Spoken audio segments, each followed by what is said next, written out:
And in another setback for Arvind Kejriwal, amid the back and forth over being provided insulin to deal with his diabetes, Kejriwal's plea for a video consultation with a doctor has been denied.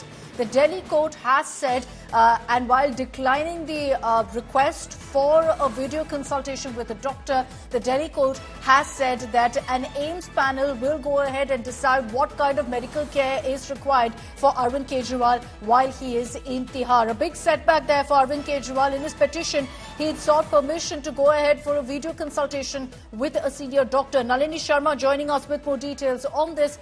Nalini, take us through exactly what the Delhi court has said in its order while shooting down Arvind Kejriwal's request for a video consultation with the doctor.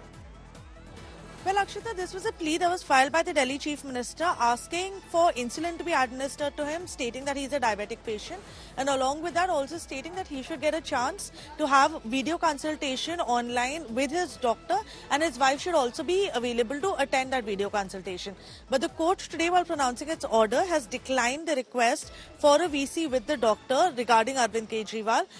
They've also, on his request for insulin, gone ahead and said that there will be a medical board that will be constituted by AIIMS that will look into the specific requirements regarding what all is required by Arvind Kejriwal, keeping in mind his health while he is lodged in judicial custody in Tihar Jail in the Delhi excise policy case. So although the court has not outrightly gone ahead and allowed insulin to be administered to him, they have said that the required medical treatment should be provided to him in consultation with the board of doctors of AIIMS that is going to be constituted by the director of AIIMS and is going to comprise of senior doctors from AIIMS who are going to look into the specific requirements that the Chief Minister is asking for. They are also going to examine him and determine as to whether or not all of these things should be allowed. Okay, so and another big setback from the court for Arvind Kejriwal. Thanks very much, Nalini, for those details.